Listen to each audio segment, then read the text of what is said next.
Tsavani, a member of Jabali Afrika, founding member of Jabali Afrika. I'm a producer um, and a musician by profession, by talent, specialized in producing, performing, and uh, pretty much directing.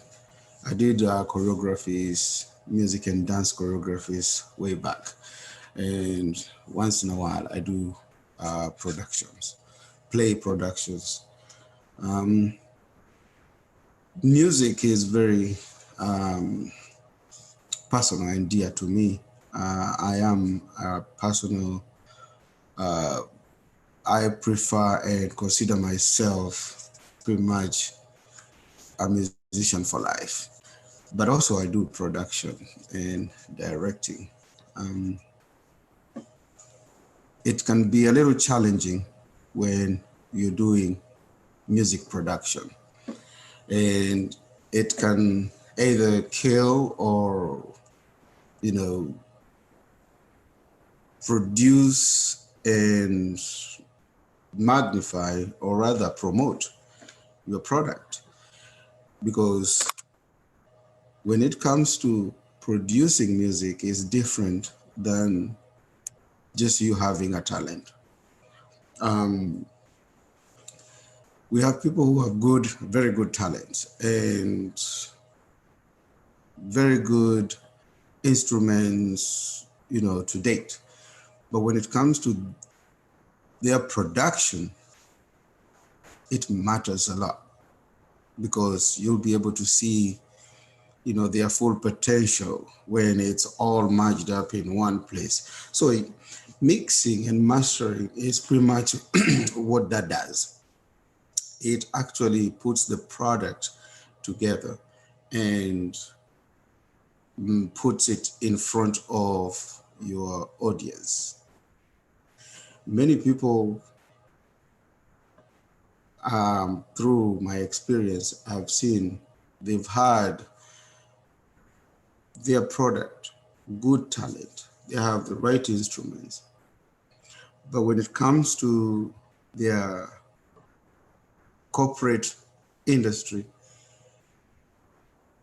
they have a little shortcomings. And that's because of, how they were produced and mastered.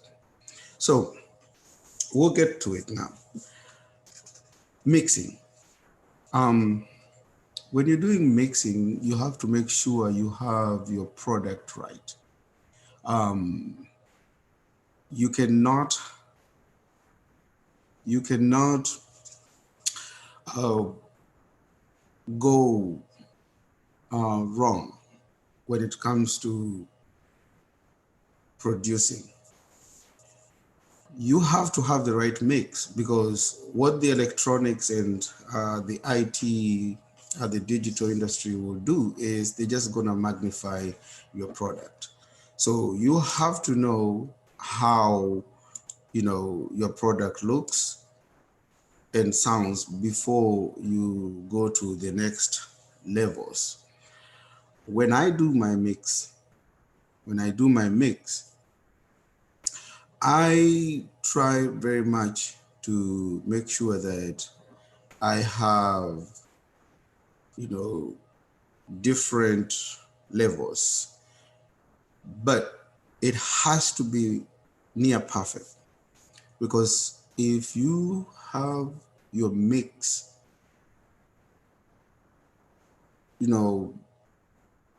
a little off, it's gonna really interfere with your main mastering product. So, I believe that the loudness war has skewed the opinions of a lot of mastering. Because a lot of people would say, oh, the music is too loud. I can't, the music, the wave or the stem is kind of clipping. If you are mixing, you have to be very careful, because mixing will set the tone for mastering. What do I mean by that? If your dBs are low when you're doing mixing, the mastering engineer will have a problem. He will have a problem because he won't have enough bars to work with. When you're doing a mixing, what I like to do, I don't bounce my WAV file, my stems in stereo. Some people would pan, so that when you make them into one stem, you have an opportunity to play around as a mastering engineer. You have to make sure you give the mastering engineer space, because a lot of people would do, some old school, they would just stick to the mix like it used to be before. Way back, people never used to do mastering. They would just do a mix and be satisfied with the mix, and they will put up a production, without understanding that that mix might not play very well in different systems, because mixes, they are good, they sound good, and sometimes they can convince you that they are final.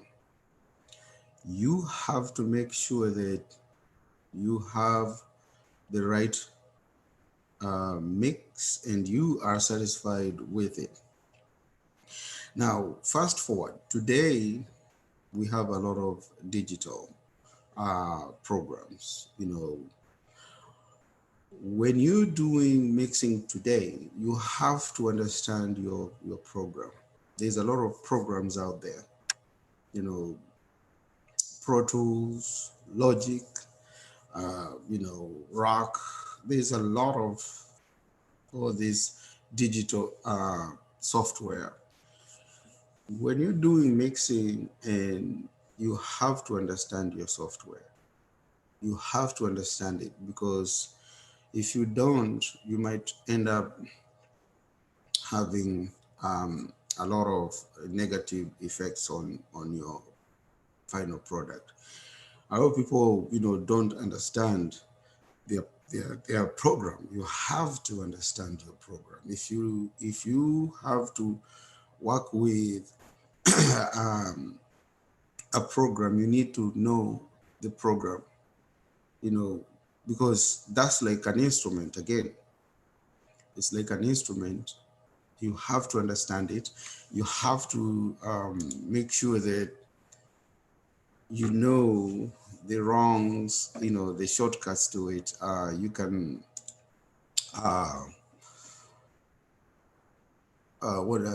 you have to be creative, basically.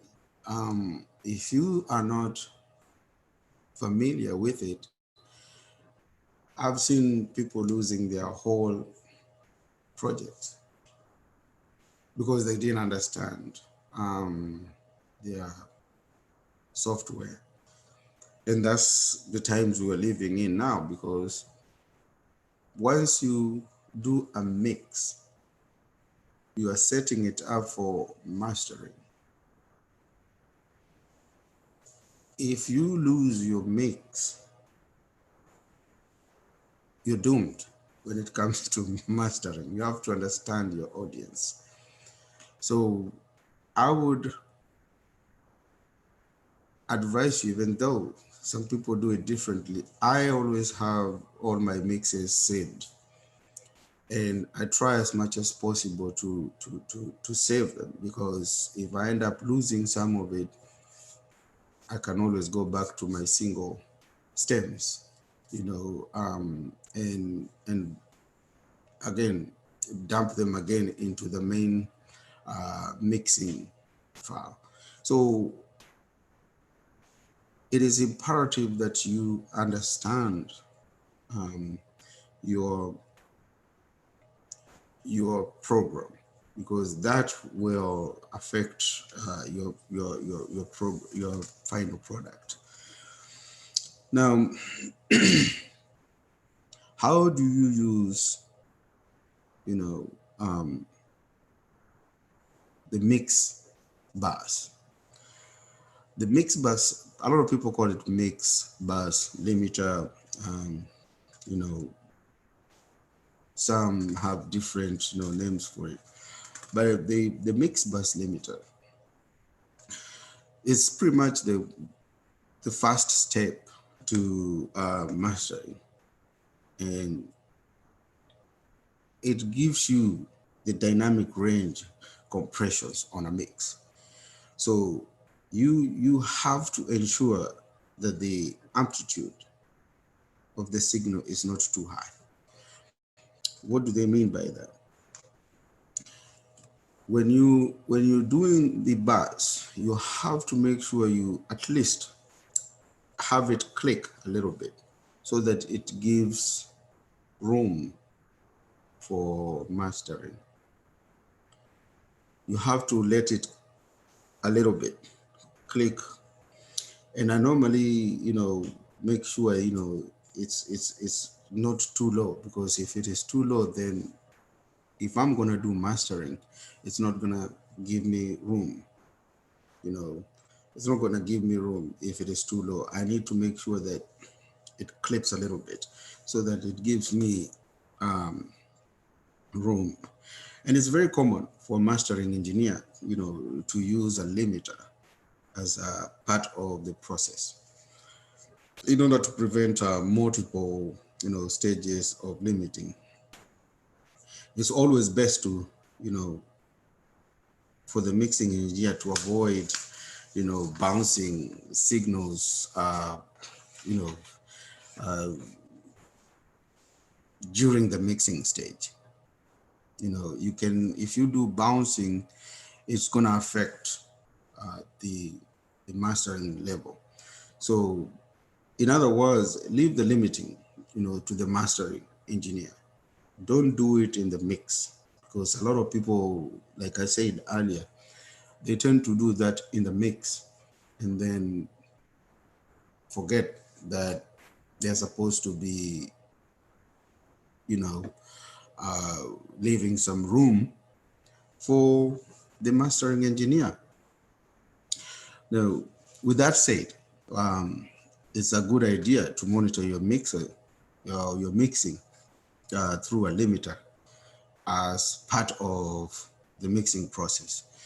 A lot of people, when listening, mixing, they mix through a limiter, it gives you an idea about how it will pretty much sound after, the final mastering.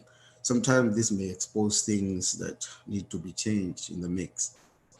So when you are doing it through a limiter, it gives you a little idea of the main mastering product. Sometimes people might end up, having a whole different idea and just be like, I'm gonna stick with a mix. And that can, it goes with how much you understand your audience. So I don't know, in the past, I've had some productions that have just stayed with a mix, because I like sometimes to put a copy of that, for my own keepings. And I, I, I I like it because sometimes it sounds more analog. It gives me an analog feel. So when you do your mixing too, it's always good to experiment with bass EQs. That's your friend. You gotta make sure you have the EQs when you're doing mixing. Mastering engineer will typically use a special spectral processing as part of mastering a song. This may be affixing problem in the mix.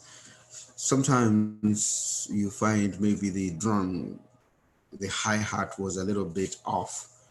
Um, when you're doing a mixing EQ, mixing bass EQ, you have to, you can always twitch it here and there. Um, it's imperative that you have those opportunities, when you're using the EQ, because it gives you a little, it gives you pretty much power to fix some of the things that, you know, you might have missed, or you might have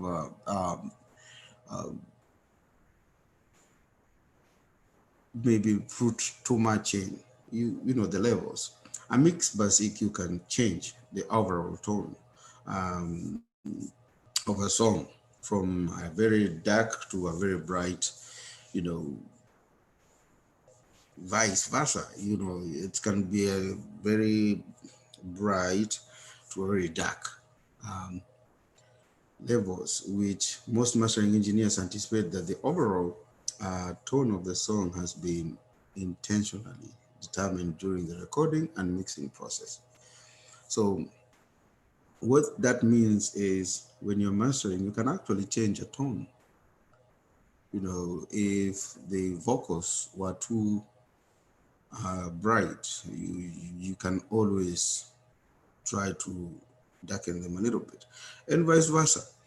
If the vocals were a little down, a lot of musicians nowadays, they use, the auto tune. You know, I I don't encourage that, but depending with the artist and the product you're working with, you can always put you know, the auto tune. I personally, I don't like using that rather a lot, but I know some people use it depending on the people you're working with. You can have uh, the auto tune, which for me, I'm not a very big fan of the auto tune, but you can use it when, with necessity. Um, in fact, most mastering engineers would prefer the, you know, aesthetic of the song to determine before the a mix comes across. You know, a good mastering engineer only uses, a spectral processor when necessary. So you don't have to go that far unless it's very necessary, because it's gonna some mixes will affect those kind of things come in, like emergencies. um you only use those instruments when, you know very necessary. I don't like to use it uh just anyhow. I like to use it when really is needed. So it is very difficult for a mastering engineer to undo too much dynamics, range compression in a printed mix. Um, but it's much easier to fix it. A mix that has too much spectral process. Be confident and bold uh, with a mix bus equalization. You know, it is an acceptable tool to use with both mixing and mastering. You can use the EQ um, in both areas when you're mixing and when you're mastering, and that goes with how your stems were bounced. Because when you bounce, you have to make sure that you know you bounce a set of instruments in groups. Drums, you put them in one group. Percussions, you put them in another. Wind, vocals. So you can always know how to, when bouncing. When you're bouncing, this is like the third step when, to mixing and mastering. When you are bouncing, I personally, and it's recommended, is, a lot of people, use, or it's recommended to bounce at 32 bits floating point. 32 bits of floating point it gives room, like I said earlier, it gives the mastering engineer, because the two engineers have to have room. If you were the mixing engineer, you have to give room to the mastering engineer. And the only way you can do that is, to give him opportunity and space to work with your product, is bouncing your stem at 32 bit floating point. In order to send a song, in a mastering engineer, a mixing typically printed to a digital file. One of the options of digital file is is the bit depth, like we say. Common file format digital audios are in 16, which is fixed, and 24, and 32. Each format represents a level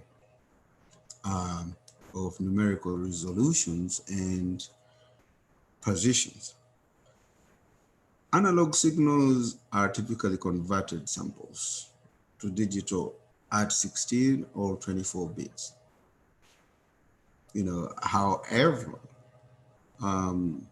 digital audio workstations process these signals at 32 bits.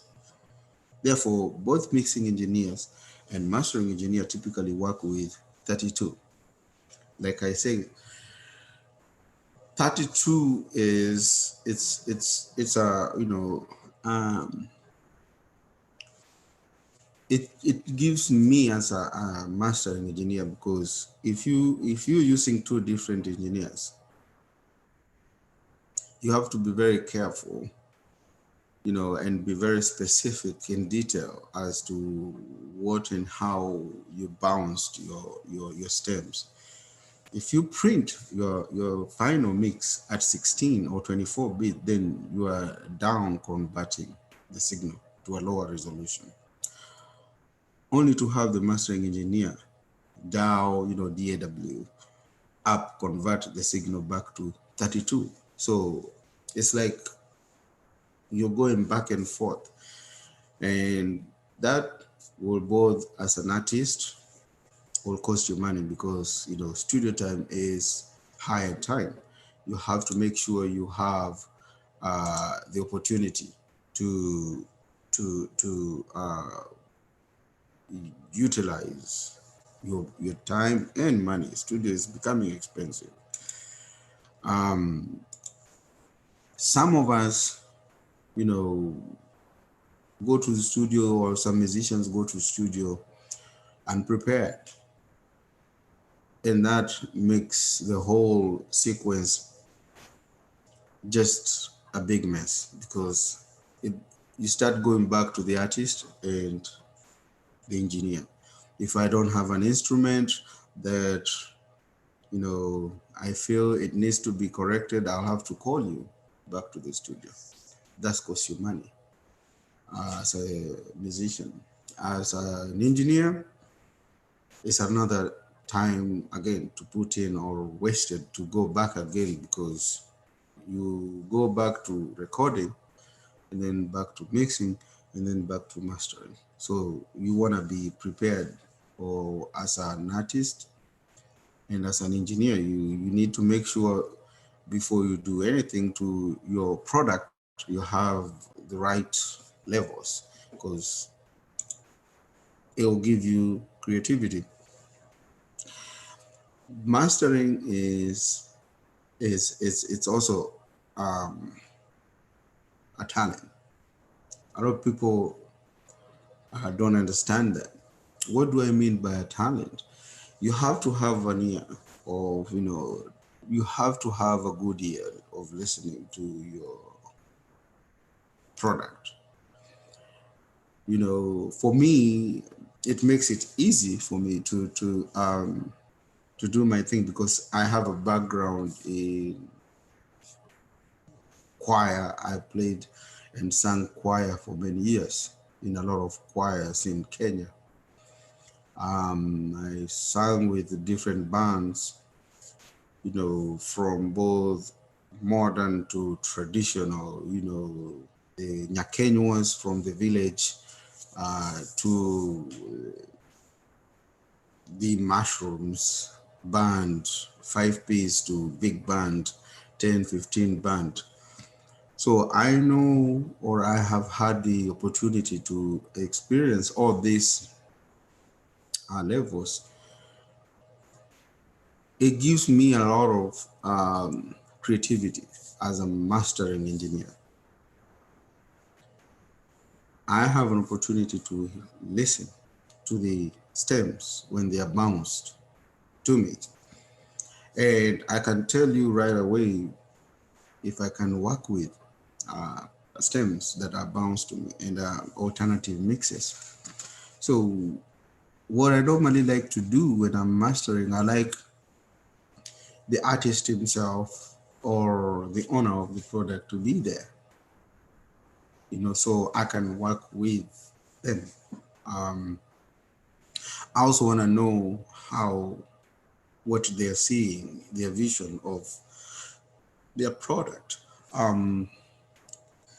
You have to understand the artist himself. If you don't understand the artist, then you will have a problem, because in the end of the product, he might end up saying, or give his own opinion. Did it work the way I wanted, or it worked,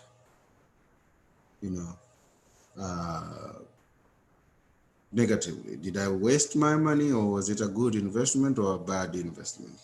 So I like to work with an artist besides me. I talk and have them explain to me what they want. Do they want big sound, small sound?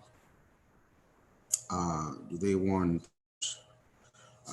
unplugged or plugged? Digital sound, garage sound? What do they want? Once you tell me what you want, then I can work with the artist himself and see that this is what you want before we finish up everything. It's always good to have that, because the artist himself needs to also be part of his product. If they don't like it, let them say it and tell them the technicalities of what is happening. So besides printing the standard full mix of a song, there's several other files worth printing as part of the process. More and more mastering engineers want the flexibility of working with steps. Like I say, mastering is a talent, so you need room to do that. Play around with the file. Put in your own creativity. Do you want, like I say, does the artist or the owner of the product want a big room, or does he want a small room sound? Does he want too loud? What levels he likes or she likes. You have to have that. And it's common to have separate stem or vocals. Does the artist rely on vocals?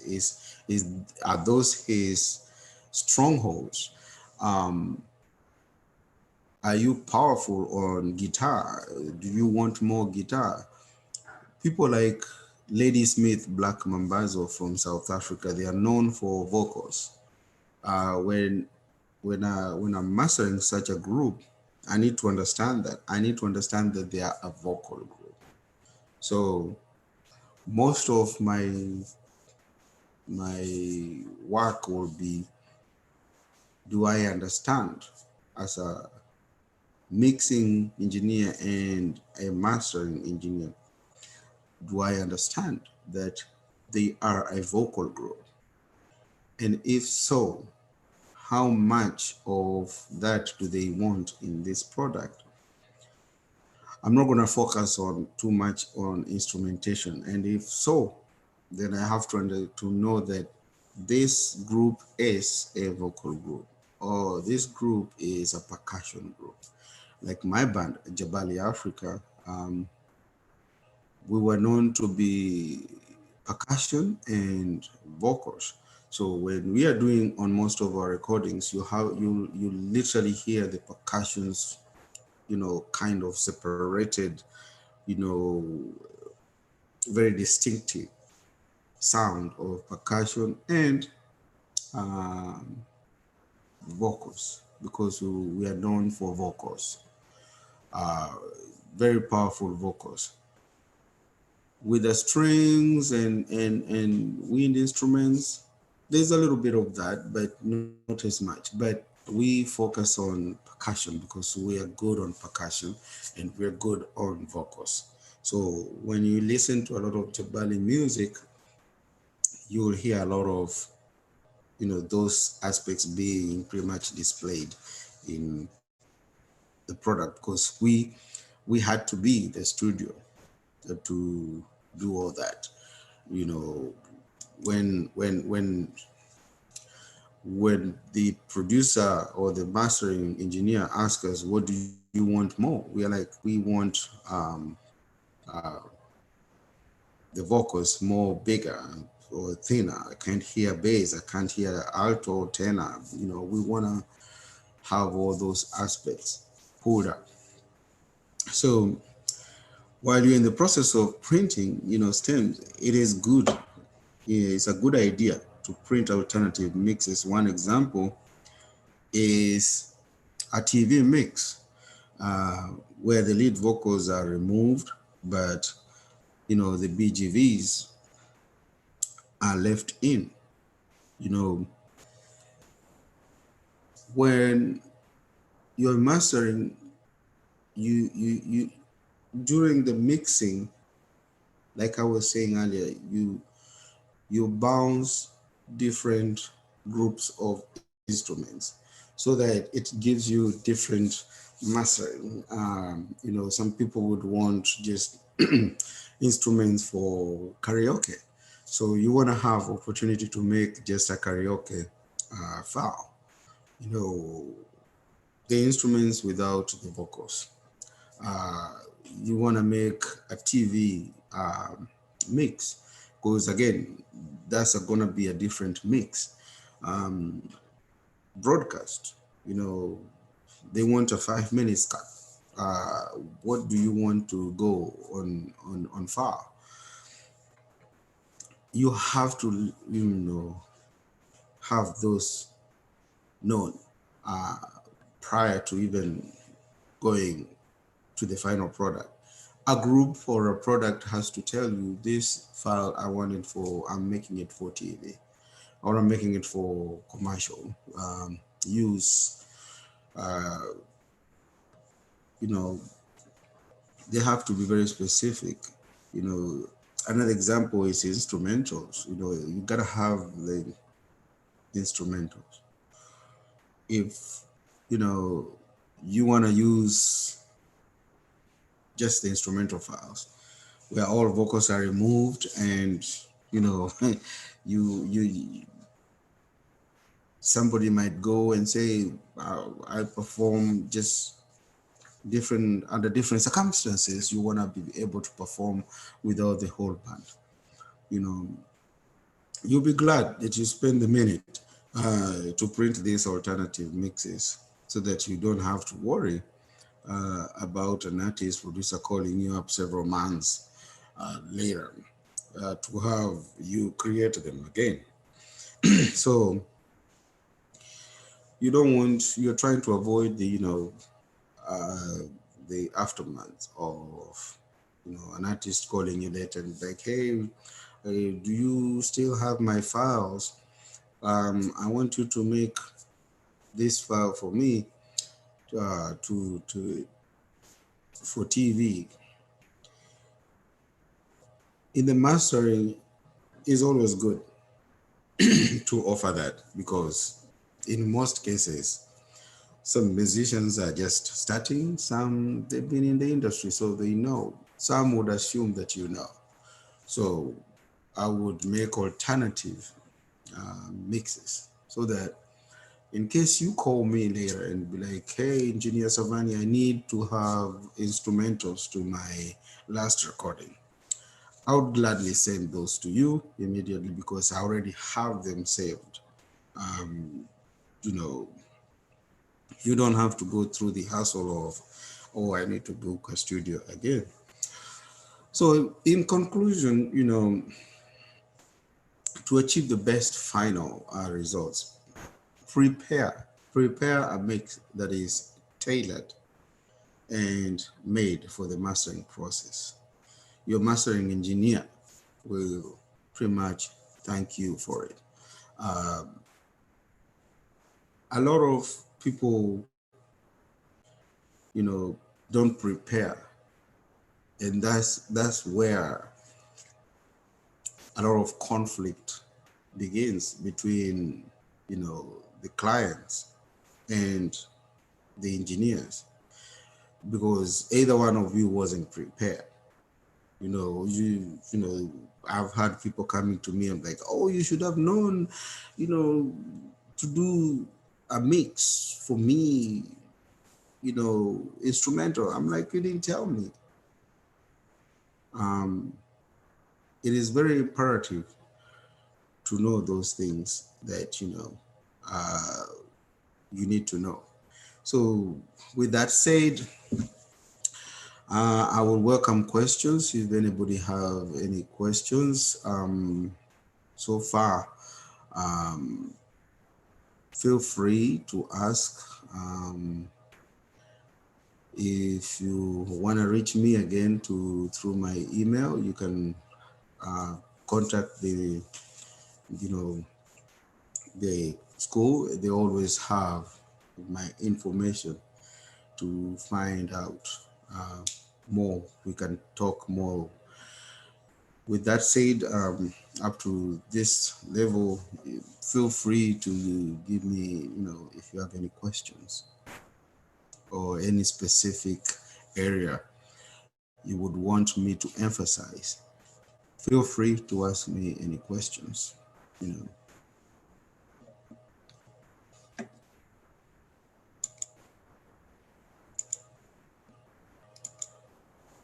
Mhm.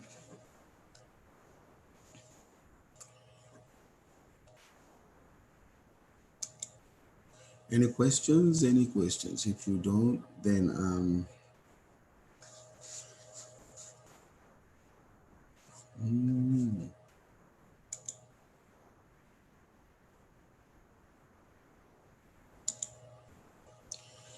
so just to put more emphasis again on uh, the 5 or 6 tips of mixing and mastering. We have several, it's pretty much like tips to fixing, mixing, mastering and mixing. First, you have to know, remember, you have to know your software. Remember your software, because if you, like I said, in this digital era, you have to know your product. If you don't know your software, you will have very serious challenges because everything has gone digital. So you have to understand that. You might have a good product, but since the engineer didn't understand or doesn't understand his product, ends up, shortcoming on his end. because they didn't know or they didn't understand the software. So know your software. There's a whole range of softwares out there.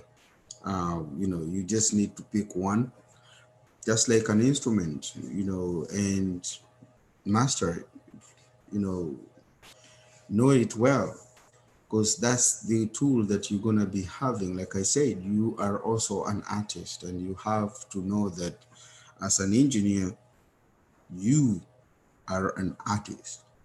You have to know that if you can't be creative, you will lose a lot of clientele, because you have to know that musicians and artists, they talk, and they always go telling each other, look, go to engineer, so Tsavani, he's good. Go to engineer Peter is good. Don't go to Steve is not a very good engineer. He doesn't give you time to listen. He doesn't even, he wants to do it his way. No, you have to know your audience, and all those people will be working to understand where you're coming from, because as an engineer, you have to show that skill. You have to show that I can do this for you. This is what my software can do, or I can do with my software. We have several internationally known studios that when you go there, your product is going to be good. Why? Because if you listen to their products, they have a quality that they always put out. If the product is not the quality that it's the studio recommends or approves, then they would tell you no. um, we can't put this product out because it's not to the standard. So in most cases, they might end up not being able to pretty much um, pretty much give you the final product. They'll tell you we need to work on it more. They'll give you opportunity to work on things that they feel needs to be worked on. So if you are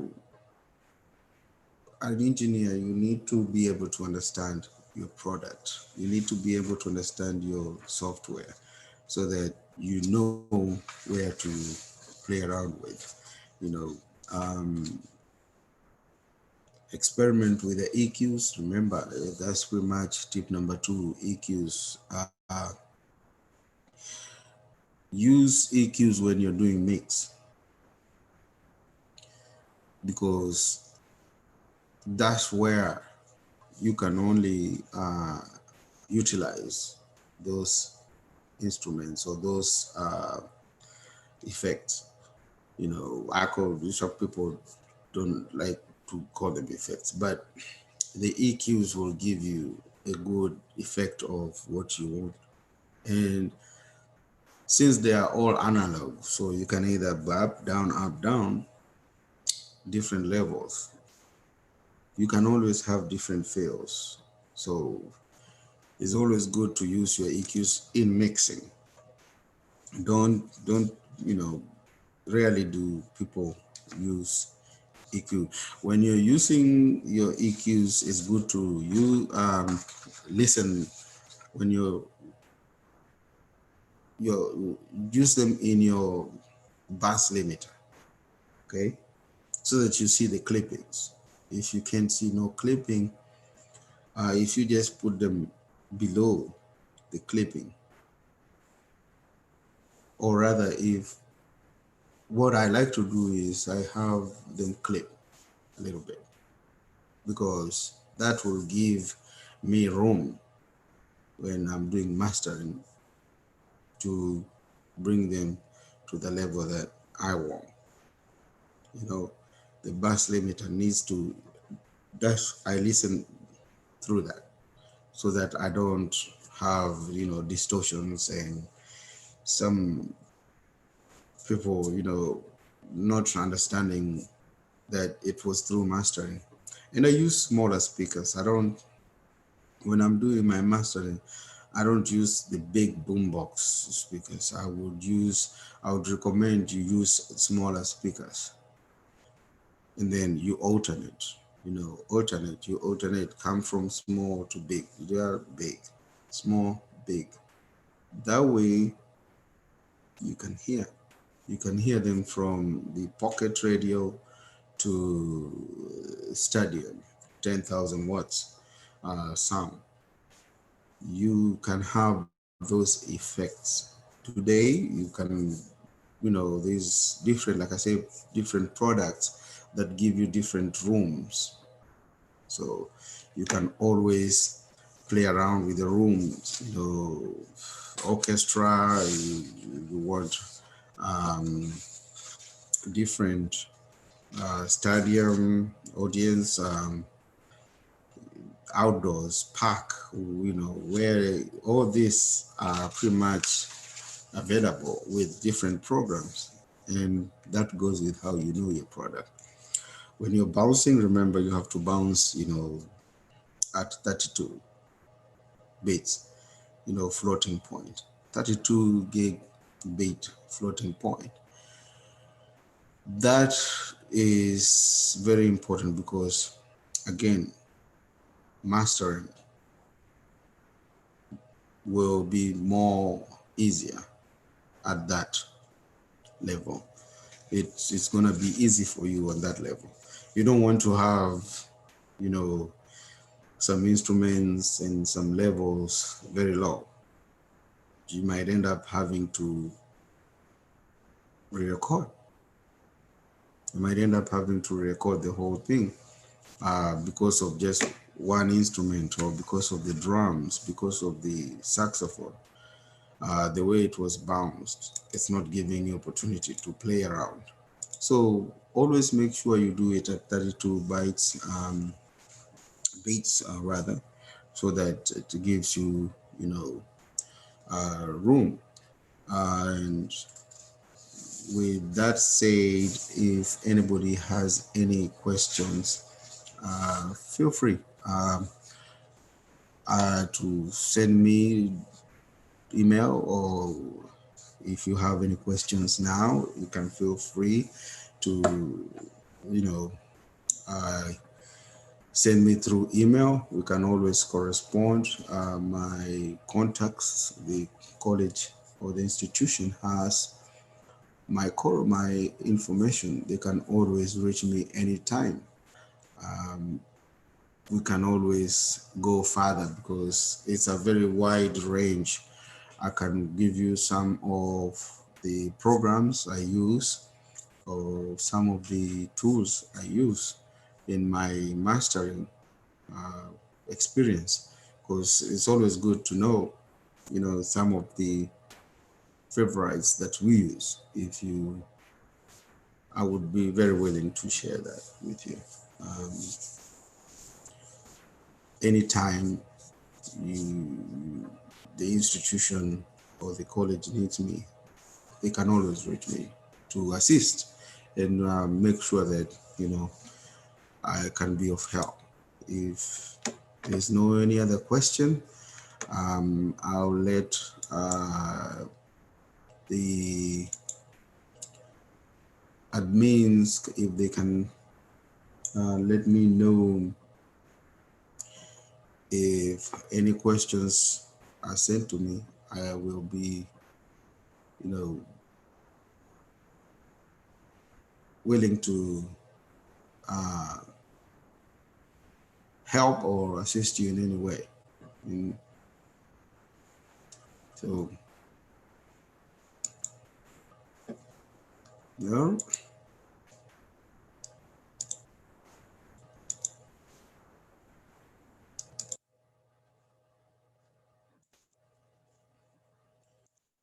So no questions, anybody? Questions?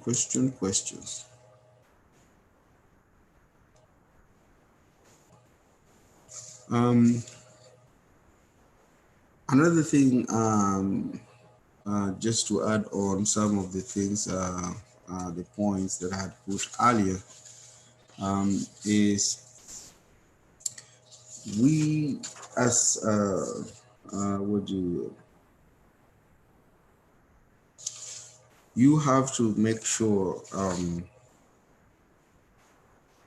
that you when mixing, you have the right mix at the very beginning of everything.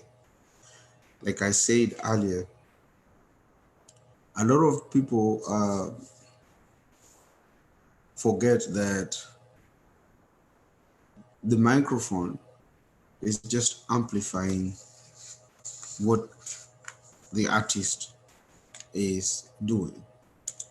You know, you can only do so much with software, but if there's a good mix, you can always have a good product. If somebody or if an artist doesn't do a good mix or good recording, you can only do so much as a mixing engineer. That's when you start bringing in the auto tune, you know, um, to do to help. And some musicians or some artists are very particular, very proud of their work. So if they find out that you as an engineer, you actually threw in an auto tune, some will really get personal with that. So as an engineer, you have to make sure you understand your client, you understand your product or the product of the client. Did I have the right did I have the right mix or stem? Is it good for me to work with? How much work do I need to put into it to make it sound good or to just polish it? Little touches. You have to make sure you have a good mix. If you don't, it's gonna affect your final product. That's number one and kind of the main point when it comes to mixing and mastering. The recording has to be good. If it is not good, it's gonna be nerve-wracking to give or your final product to your quality of liking. It's gonna really be a challenge. So you need to be very careful when you're doing the stemming, when you're bouncing them, when you're recording.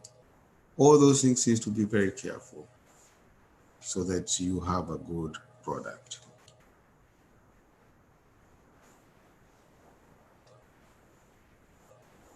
And I think with that said, I will leave the rest to the panel and they can take it from there. Feel free, like I say, to communicate questions and answers. You can pretty much send them to me through Q&A. If not, that concludes our pretty much presentation today. Hit me on chat. You can find me on Facebook, you know, anytime. All right. Thank you very much and take care of yourself. Stay safe. Bye.